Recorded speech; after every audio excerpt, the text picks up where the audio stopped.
ado, John, if you could start. Okay, well, good afternoon, everyone. And first of all, thank you for allowing me to speak here with you all today. I know that some of you may have caught me at an in-service that I did with Rob and Barclay a couple years ago before COVID. And so I'm back to speak about Parkinson's and the effects that it has on driver rehab. A little bit about myself. I am a certified driving instructor with New York State Department of Motor Vehicles. I've been doing this since 1999. I ran a driving program at the Geneva General Hospital from 1999 to 2014. And then at that time, they had indicated to me that they no longer wanted to run a driving school, hence the formation of FLX Driver Rehab.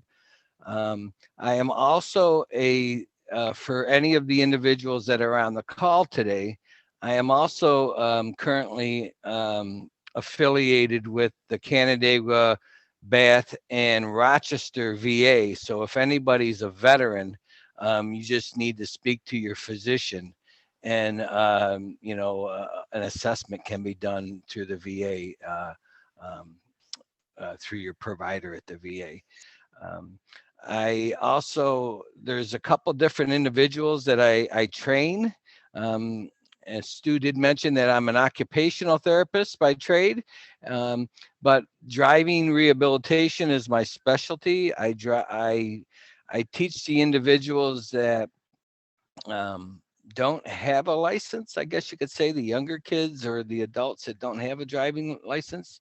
And then I have the older individuals that may not be able to continue driving. But the ones that I specialize in are the ones that have all the disabilities, the individuals that don't have, that may have had a leg amputated or stroke or Parkinson's or traumatic brain injuries.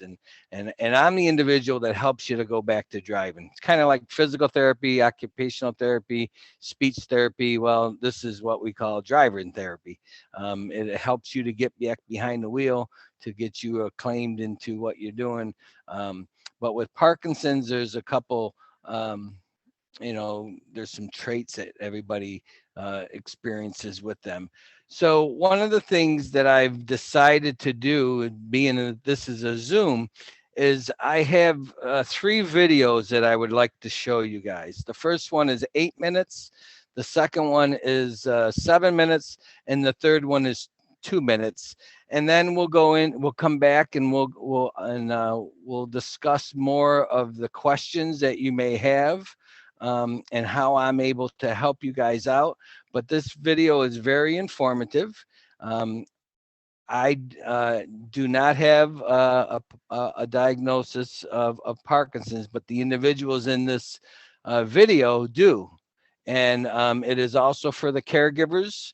So like I said, there's a lot of information available in this next 15 minutes of videos. And then we'll come back and we'll go through any questions, and I'll be available to answer any questions that we may have. So to start off, some of you may have already seen this. These are like YouTube videos, but at a conference I went to a long time ago about Parkinson's, this was shown. And whenever I'm talking about Parkinson's, I kind of like use them. Some of you may identify some of the older vehicles in this picture because they are very older vehicles. But the information that's in here is very, very informative. So Alexa, if you would like to show the part 1 video of Parkinson's disease to them, I would appreciate it. And the other thing is, if anybody has any questions and you're familiar with the chat, instead of holding it to the end, write your questions in the chat, and either myself or Alexa will make us aware that those are down there if I'm talking and not looking. And then I'll be more than happy to answer your questions instead of waiting to the end. So thank you.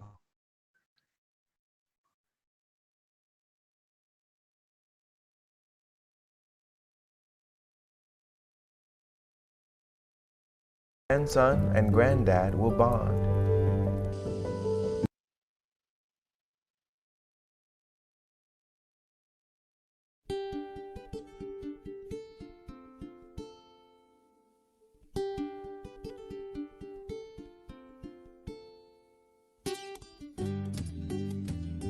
This is a scream. I love these cars. For most of us, driving is an important part of our daily lives. It's the means to come and go as we please.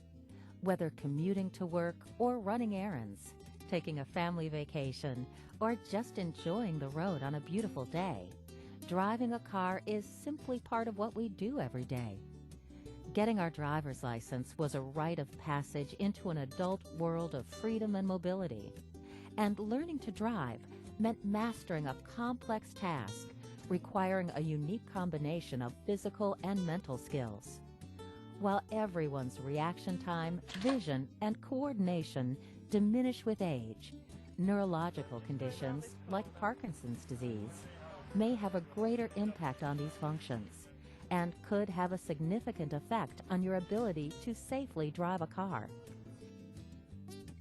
After viewing this program, you'll have a better understanding of both the facts and the emotional issues to consider when you're making decisions about driving with Parkinson's disease.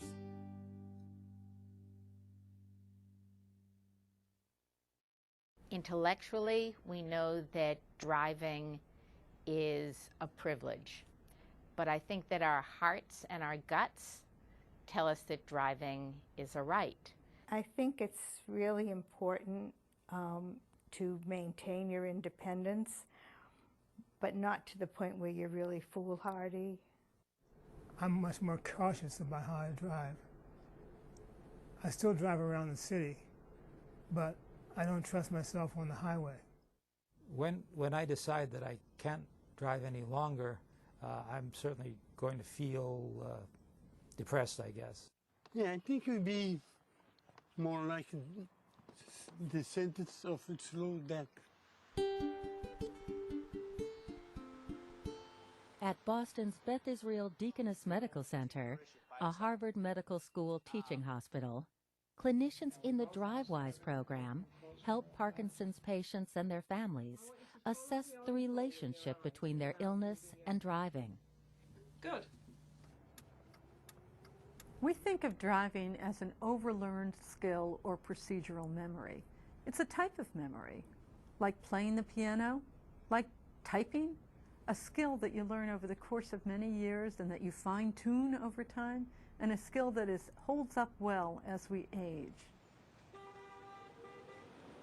The types of problems that affect driving for patients with Parkinson's disease include visual scanning, the ability to scan the environment to anticipate when there is going to be a change, when someone needs to put on the brakes or when they need to speed up.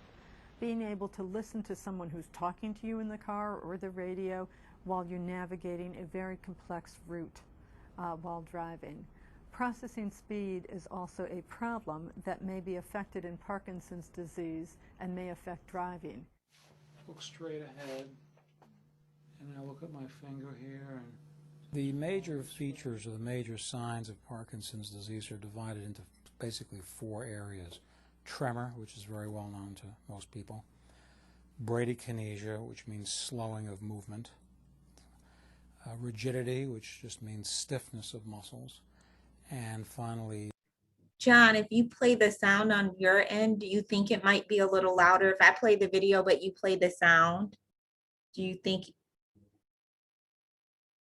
like if you played the video at the same time I did, but they could hear your sound coming from you, do you think that would work?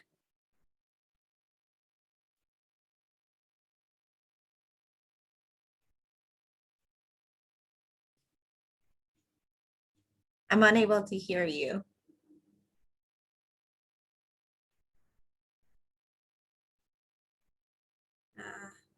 Sorry.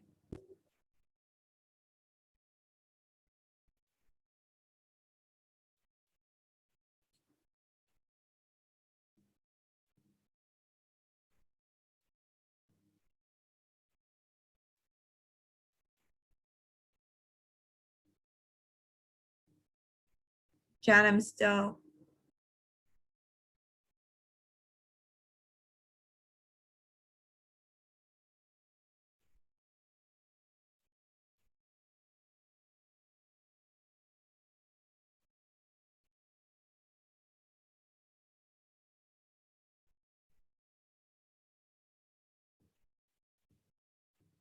Okay, Heidi says that she can hear everything okay because she turned up the volume on her end. Was anyone else having trouble hearing the presentation? Pat? Yes, I'm having trouble. Okay. Mark. John, do you think if I played the video where everyone could see it, but you played the sound on your end, that people would be able to hear it a little better?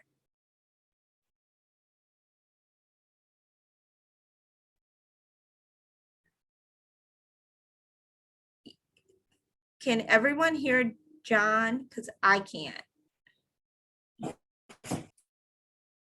Okay, Heidi said Neither she can I. can't either.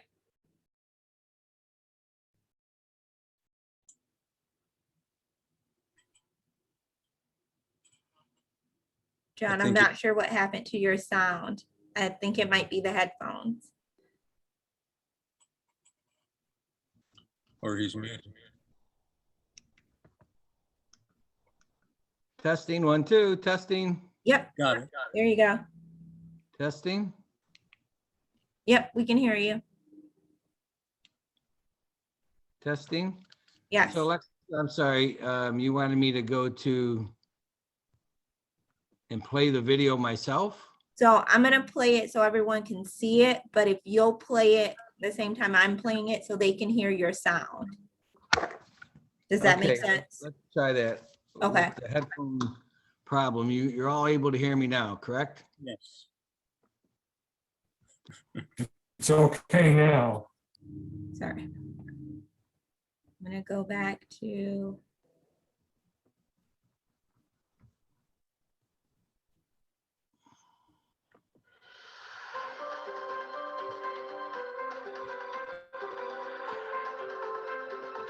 Much apologies. All right, so I'm good.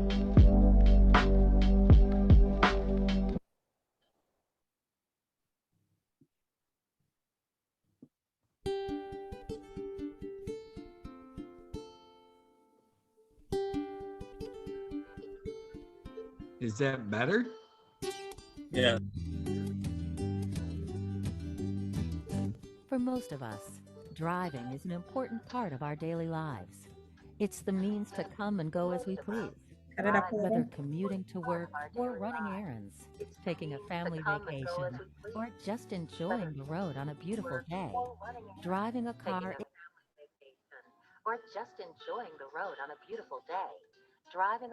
is simply part of what we do every day. Getting our driver's license was a rite of passage into an adult world of freedom and mobility. And learning to drive meant mastering a complex task requiring a unique combination of physical and mental skills. While everyone's reaction time, vision, and coordination diminish with age, neurological conditions like Parkinson's disease may have a greater impact on these functions and could have a significant effect on your ability to safely drive a car. After viewing this program, you'll have a better understanding of both the facts and the emotional issues to consider when you're making decisions about driving with Parkinson's disease.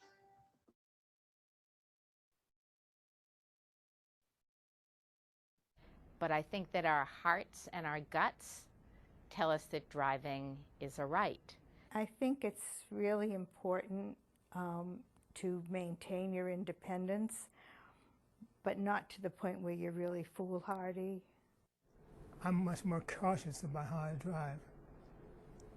I still drive around the city, but I don't trust myself on the highway. When I decide that I can't drive any longer, I'm certainly going to feel depressed, I guess. Yeah, I think it would be more like the sentence of a slow death. At Boston's Beth Israel Deaconess Medical Center, a Harvard Medical School teaching hospital, clinicians in the Drivewise program help Parkinson's patients and their families assess the relationship between their illness and driving. Good. We think of driving as an overlearned skill or procedural memory. It's a type of memory, like playing the piano, like typing, a skill that you learn over the course of many years and that you fine-tune over time, and a skill that holds up well as we age. The types of problems that affect driving for patients with Parkinson's disease include visual scanning, the ability to scan the environment to anticipate when there is going to be a change, when someone needs to put on the brakes or when they need to speed up. Being able to listen to someone who's talking to you in the car or the radio while you're navigating a very complex route while driving. Processing speed is also a problem that may be affected in Parkinson's disease and may affect driving. Look straight ahead, and I look at my finger here. And the major features or the major signs of Parkinson's disease are divided into basically 4 areas. Tremor, which is very well known to most people. Bradykinesia, which means slowing of movement. Rigidity, which just means stiffness of muscles. And finally, postural instability, which has to do with impaired balance and walking. Those are the 4 major features. If you think about driving, I think of those 4, the one that impacts driving the most would clearly be bradykinesia or slowness. The extreme cases of someone who's profoundly slow, has great difficulty tapping their foot in a nice rhythm, you might predict they'd have trouble with the gas pedal, the accelerator. But sometimes there are patients who do poorly or seem slow or stiff in the office setting that do surprisingly well behind the wheel. Then there are patients that do rather well in the office setting and do poorly behind the wheel. It's probably related to the fact that there are multiple factors that enter into driving skills, and it's hard to sample all of them in an office setting. I noticed sometimes that when I went out for my daily walk, I would want to walk faster and I would tell my feet to walk faster, but I noticed that my feet were not paying attention to what I was saying. Well, not only is there the actual symptoms of the Parkinson's disease, but also the fact that medications can affect the ability to drive virtually as much so as the symptoms of the disease. I noticed that after starting medications for Parkinson's disease that I would have fairly unexpected and very abrupt onset of fatigue, and that there were times when I just couldn't keep myself awake, particularly when driving distances. I find my vision sometimes can be a little fuzzier than normal, but I can still see, but it's just not as acute as it used to be. I miss racing, but I'm still driving at the moment, and being aware that as things change, that I will have to change as well. As one gets older, driving becomes more and more critical for independence, autonomy. In fact, the literature tells us that driving is probably the single most important marker for self-esteem in older individuals.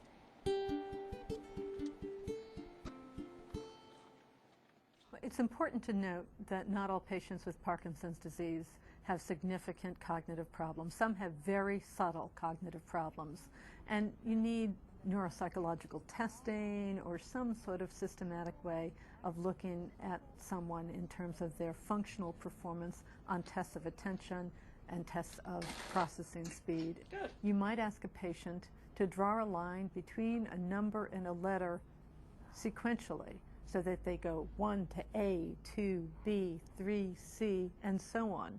That type of activity may seem simple, but it really does involve multitasking and processing speed, attending to 2 different information streams at a particular point in time and trying to do it quickly. That type of test has been shown to be very predictive of on-road driving performance. The Drivewise program at Beth Israel Deaconess Medical Center was developed in response to a need. It was clear that patients came to us, a lot of family members came to us, physicians would call us saying that they needed an objective assessment about whether a person was still safe to drive. The goal of the Drivewise evaluation is to provide functional information about a person's driving competence, using both laboratory-based tests and a standardized road test that takes 45 minutes, where we observe. We have an occupational therapist who goes out in a special car with the patient, and we observe that patient on the road. In the driving scenario, family members are brought to their knees because, in fact, nobody wants to be the bad guy. An objective program can really help to tease out and sort out when is one still safe to drive and when is it no longer safe to continue driving. And this takes a lot of pressure and heat off of family members.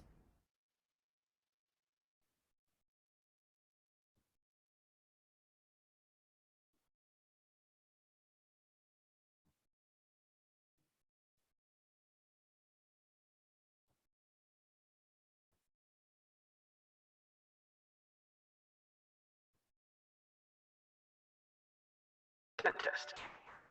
And it took him over 3 years to develop the innovative expansion radius technology that powers it. He was tired of seeing his patients wasting their time and ruining their teeth with ordinary brushes. So he decided to partner with a product engineer to create a groundbreaking toothbrush. More than 90% of my patients had dental decay problems. These patients all had one thing in common. They all used ordinary toothbrushes. I never thought that manual and electric toothbrushes could be that bad for your teeth and gums. But after doing research, I discovered a dirty secret that proved shocking.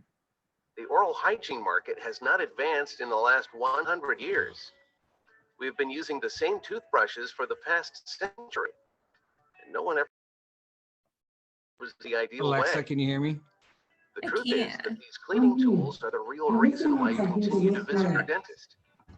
Chances are, you're using them totally wrong. Toothbrushes should be held like pencils so that the pressure is light. Instead of brushing, you should only make We're subtle talking about vibrations. toothbrushes. The bristles should be soft so they don't damage gums. But in truth, no one has the time and patience to do it correctly. So we decided to create something new. Our goal was to create an effective toothbrush that would oral hygiene industry. Alexis, Yep. Brush that would be more can you go to efficient than part all 2 of the other video? methods. This is not it. Capable of cleaning every corner of your teeth and preventing dental decay and unneeded expensive dentist I'm bills. sure they don't We've been able to need to develop know a unique dental tool care. that's affordable for everyone. Apologize for John, Introducing Mist, okay. the only dentist-approved and recommended toothbrush powered by expansion radius John? technology, or XRT, for people. Okay.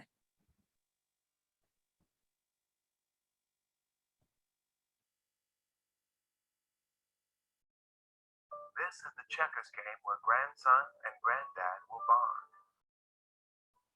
This is the kitchen where the new boyfriend will unofficially become passion.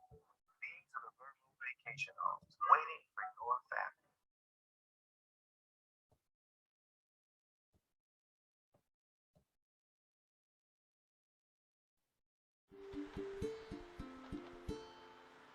I still like to drive because it's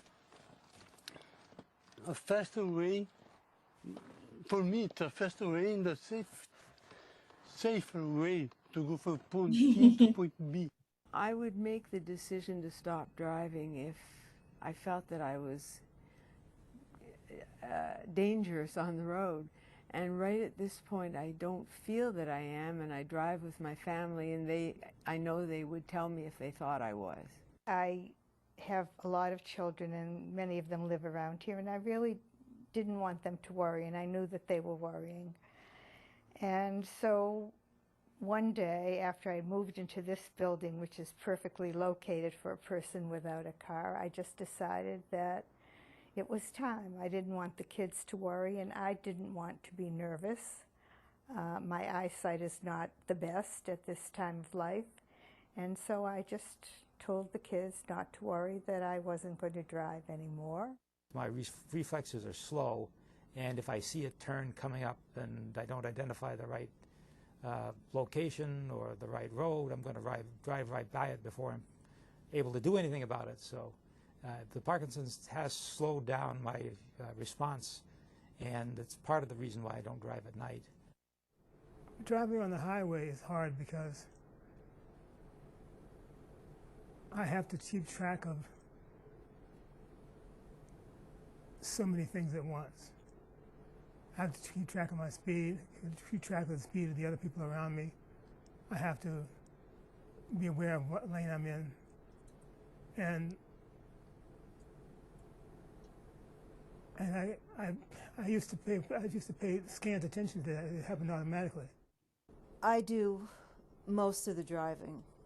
I do all of the highway driving now, and I do most of the local driving.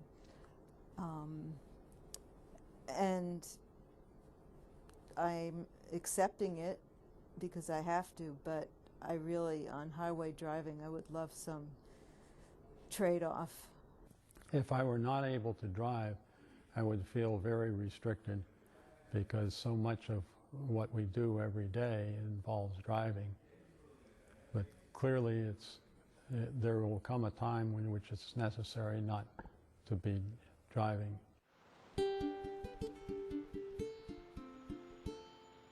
There are no consistent policies across the United States that dictate when a person is safe to drive or not safe to drive. And the states and jurisdictions are trying to figure this out on their own. I really believe that it's a public health paradigm that we need to start taking, that there's a responsibility for the licensing authority, there's responsibility for the community in terms of the aging network of formal and informal services. There's also a responsibility in terms of the family and the individual to accept that driving is a privilege, it's not a right, and when driving is not safe, that we need to keep that individual engaged in life. We need to have supportive, dementia-friendly, senior-friendly transportation available to them. In our society, when adult children, when doctors, when spouses think about taking, it may not be the T-Bird away, but it may be really a beloved car, when driving privileges are threatened, reactions are strong. It's important for family members to be proactive around the driving issue. So being proactive might mean conversations early on in the process with a family member about monitoring their driving. They can work with the person who has Parkinson's to try to help them self-limit their driving. Maybe they stop driving on highways and drive a bit more locally. On days when they're not feeling well, that they can make decisions not to drive. That the transition from driver status to passenger status ideally doesn't happen, in one fell swoop, that it's a process over time. The first step for a family member who is observing that their loved one is struggling with driving problems is for them to obtain professional advice about what the resources are in the community. Is there a driving assessment program locally? Are there people who can advise them about driving alternatives?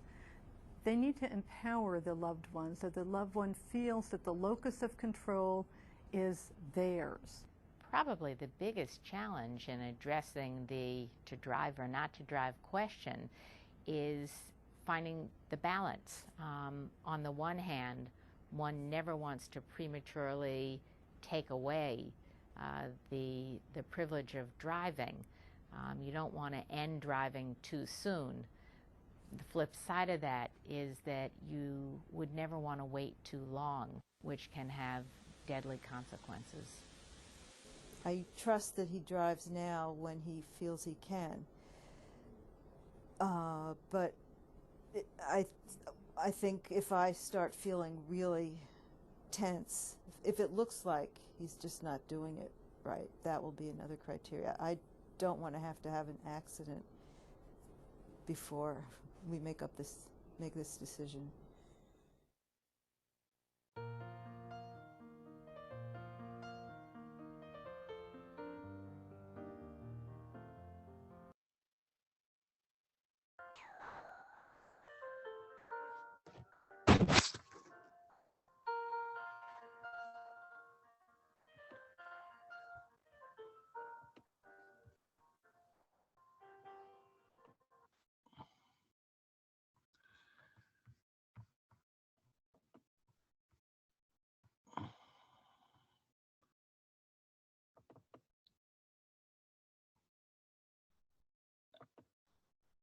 Alexius, can we start the third one now? And then we'll be technically done.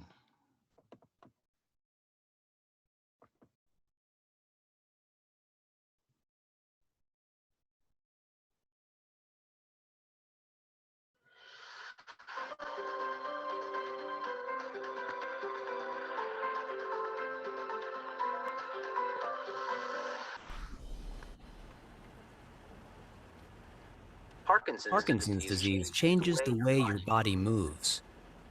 It can It cause can cause extra movements or tremors. It can It can also make a person's body very slow to move or react. You may You find may it find it hard to move after you've been still for a while.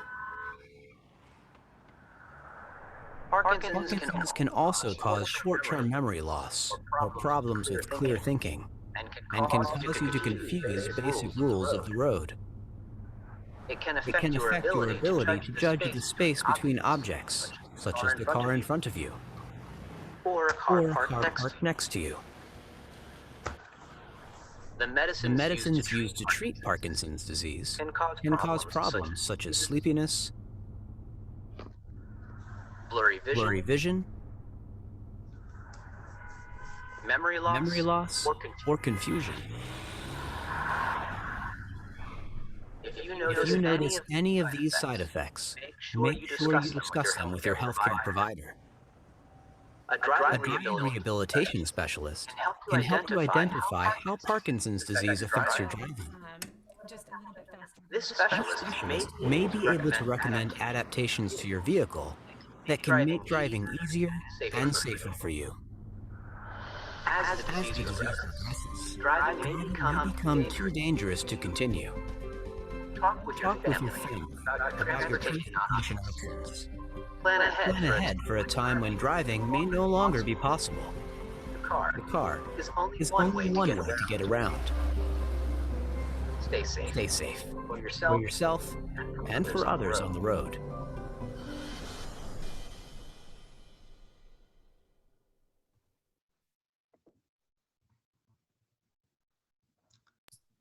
Okay, can everybody hear me okay without my headphones on? Yes. All right, very good. So Yeah. thank you.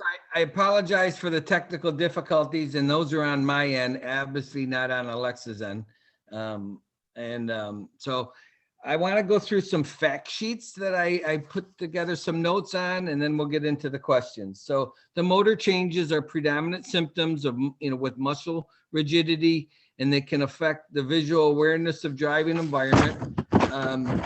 And they could also, with the tremors of the legs, may impact the leg movements between the gas pedal and the brakes, braking response, and holding the pressure on the brakes, such as at a stoplight.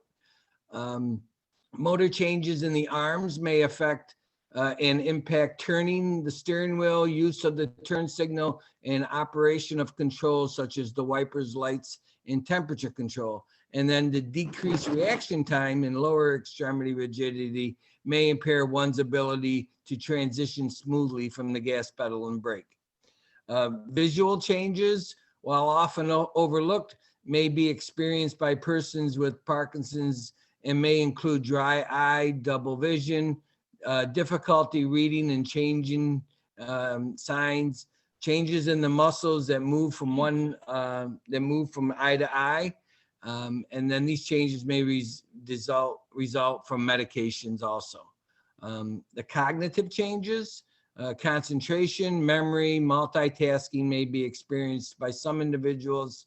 These changes may result in difficulty managing at intersections, deciding when it's safe to go, when it's safe to make a left-hand turn, and obviously remembering familiar routes. Daytime sleepiness fluctuates, and involuntary movements are also seen as side effects to medications. Some of the warning signs that you may want to look for are your forward head posture causing your neck and trunk flexibility, getting physically stuck during walking or other activities, fluctuation in the level of arousal, inappropriate or inconsistent driving speeds, hitting both pedals with one foot by accident, slowing to identify and avoiding potential hazardous situations, slow motor performances, accidents and near misses, and a pattern of getting lost even in familiar areas. If you or someone you're having any of the above warnings, a driving evaluation may be indicated. And so what I do as a driver rehabilitation specialist, I will call the people in to do a clinical evaluation. And at that clinical evaluation, I take a look at many different things. For instance, your vision and your perception.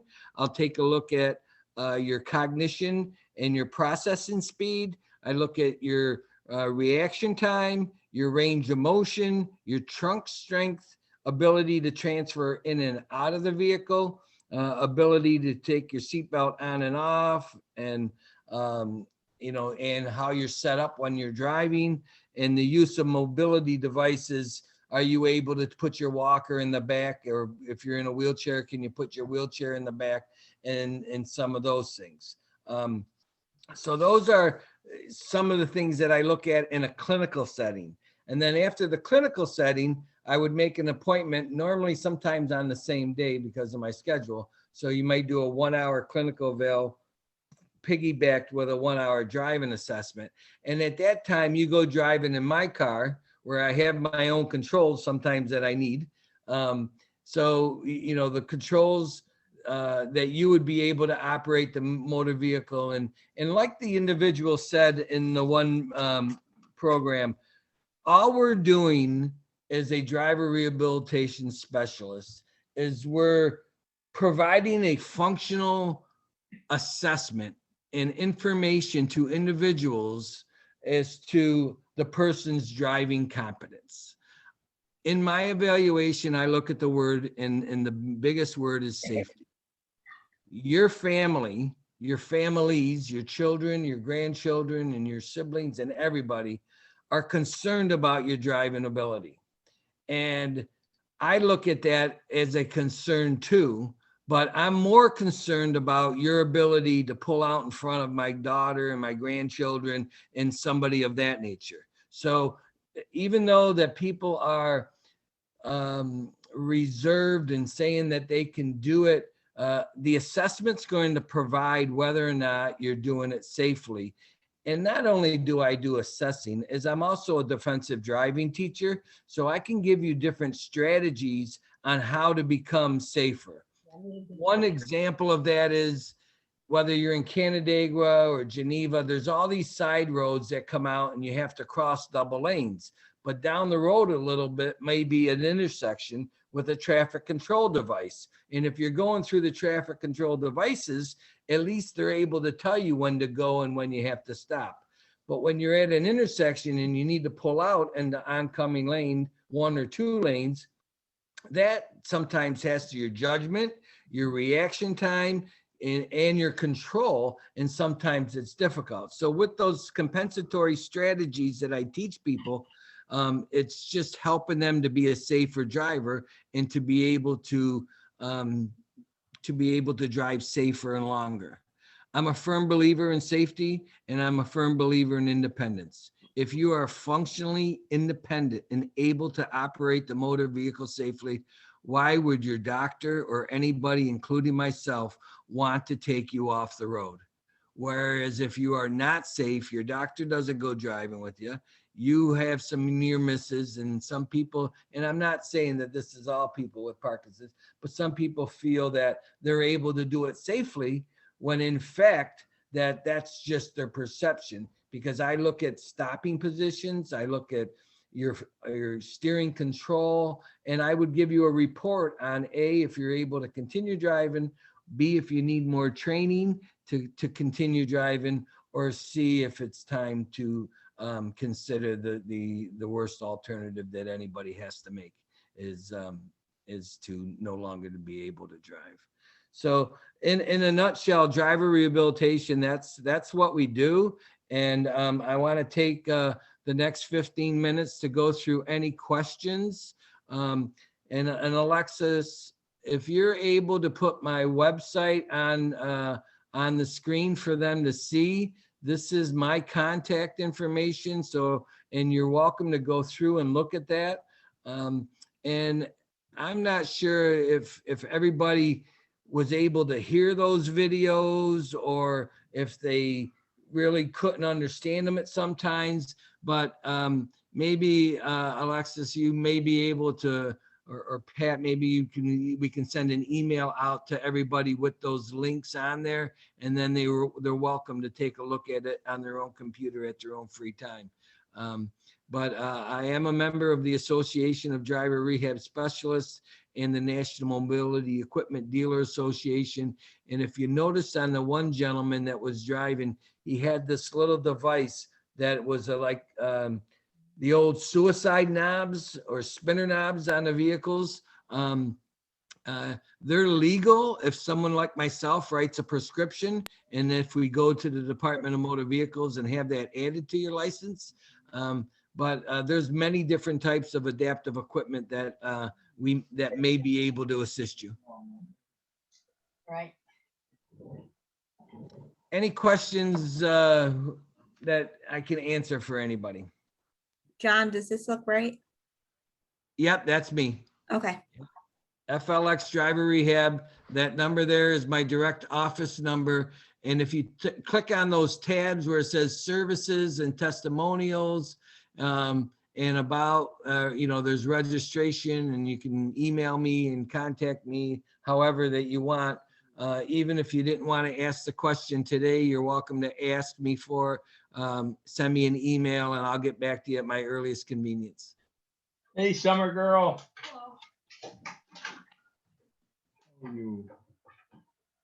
Hi. Thank you.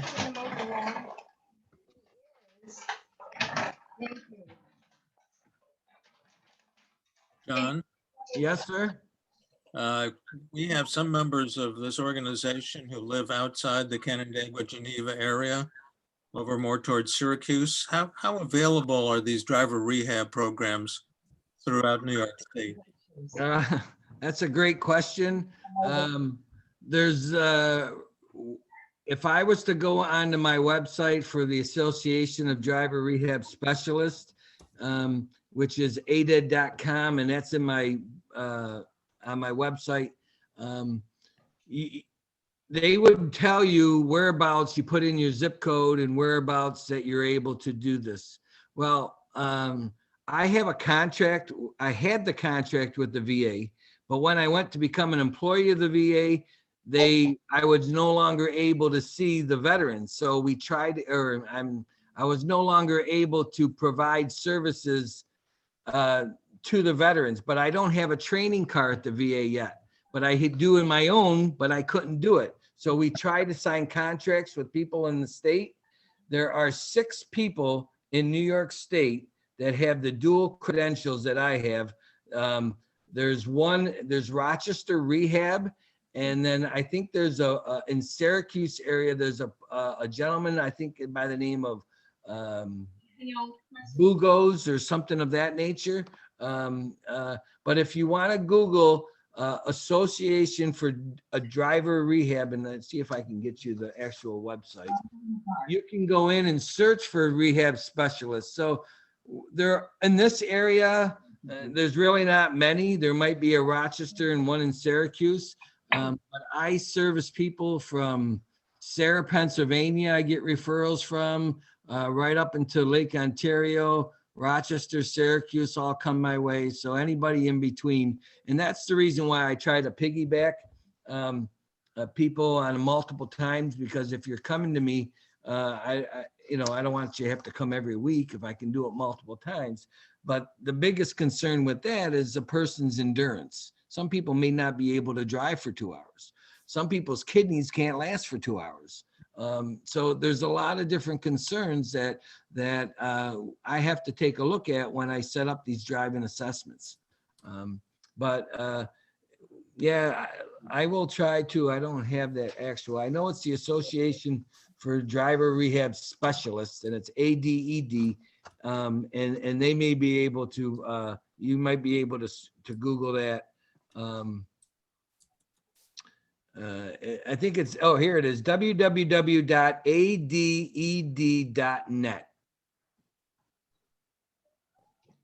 And I can put that down in the bottom. Thank you very much.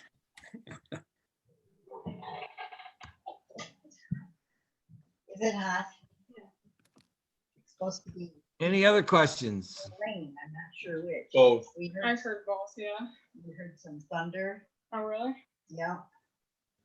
All right. Well, I have to go. Good to see you. Thank you for bringing those Bye. groceries in. Thank you for Whoever picks bringing. them up will can move your car back. Okay, it's already there. Okay. Love you. Love you too. You got another ball this weekend, huh? Yep, Sunday. There it is. No, I took the day off. That's good. I work Saturday. Were there any in the chat box questions that I overlooked?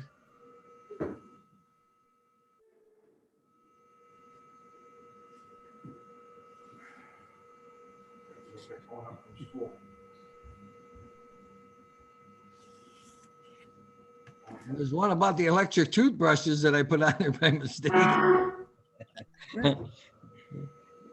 I have an Oral-B if that helps.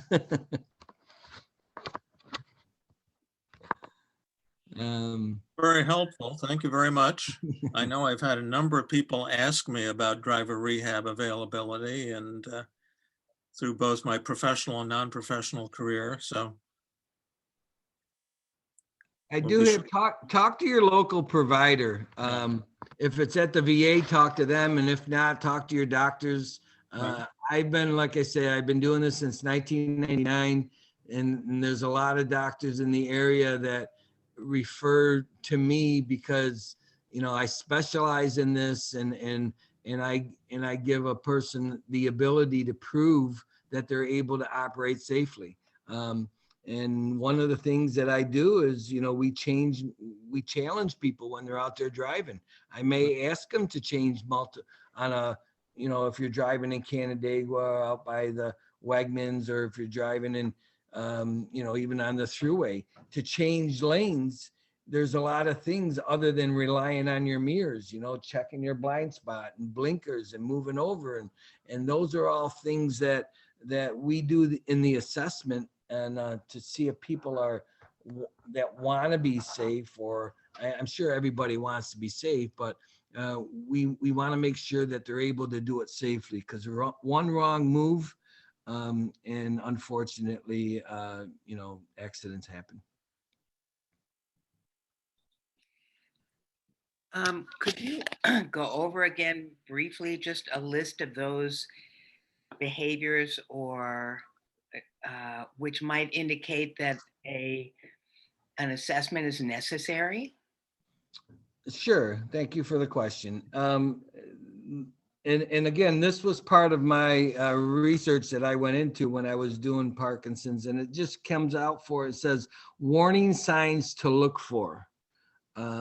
Forward head posture causing neck and trunk flexibility. So when you're driving, and if it's hard to see up and your neck is flexed, it's difficult. So if you have poor head control, you know, that would be something. Like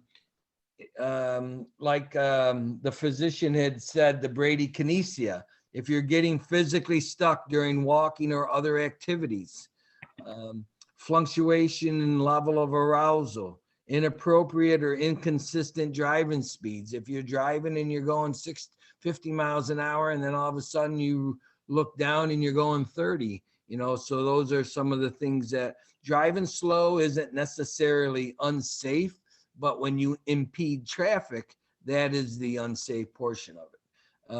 Hitting both pedals with one foot. I'm not sure why it's always a convenience store that people drive through, but that seems to be the most example that I constantly see. I know that a couple banks have been hit also, but that's when people go, and that could be either their hip flexion, not able to move their hip from one pedal to the other, or vice versa. You know, if you hit both pedals at one time, you know, it's easy to see.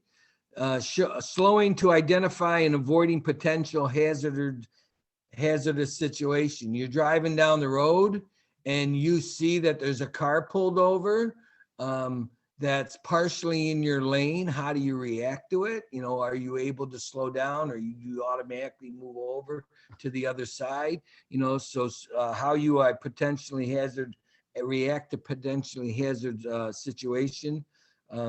Your slow motor performance, near miss accidents, patterns of getting lost, and even in familiar areas. Orientation is something that's very important. We want to make sure that when you decide to go to the bank, you don't end up someplace wanting to know, where was I going? You know, unfortunately, at my young age, I do that once in a while too. I get in the car and start heading someplace and say, where was I going?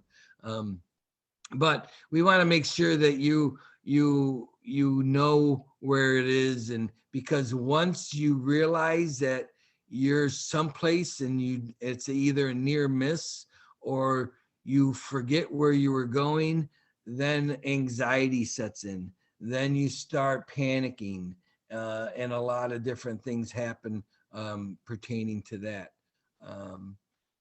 Can I tell a story that's sort of like about that? Sure. This guy lives in Florida. He retires to Florida, and his driving isn't getting so good, but he's got to go pick up his daughter at the airport. She's coming to visit. So he's on the way, and his wife is nervous about him driving anyway. And she says, so she turns on the traffic copter on the TV, and she calls up her husband on the phone call, and she says, honey, you better watch out.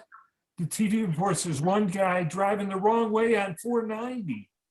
And he goes, one guy? They're all driving the wrong way. No.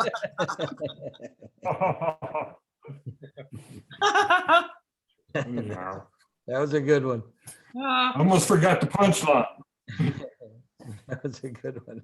That's a good driving rehab joke I can give out now.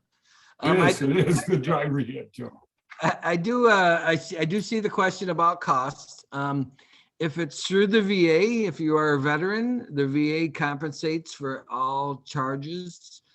If you are a service-connected individual through the VA, that has, which means not that you were in the service, but if your disability is because of Agent Orange or something like that, any type of adaptive equipment that you need would be covered also. And again, I mention that because being a part of the VA, I have to keep my two businesses aside. So if you're having trouble getting in and out of the vehicle as a passenger, the VA can assist with that also. If it's a non-VA, if it's a non-veteran, you're looking at the clinical evaluation is $125. And then for each hour that we go afterwards driving, you're looking at $85 per hour. So that's the cost. And we're normally able to do the assessment in 3 to 4 hours.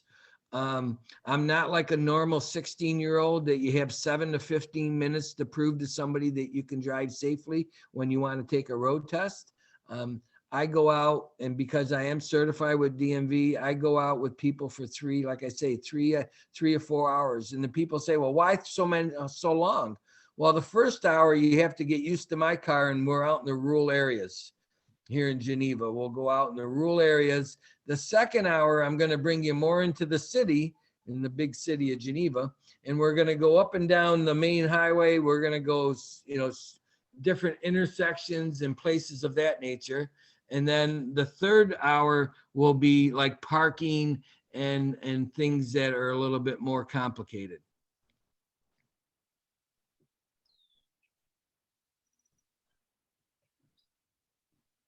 Do you take bribes? Do I take bribes? Unfortunately, no. I don't mean to be Just mean, but kidding. I took my own mother off the road. She wasn't safe. She pulled out in front of somebody when I was on a driving lesson. And you know what? My rest of my family members were agreeing with that if she's not safe, I shouldn't be able to, she shouldn't be driving. And that's what it comes down to. That if a person's not safe, then they shouldn't be out there because they may kill themselves or somebody else.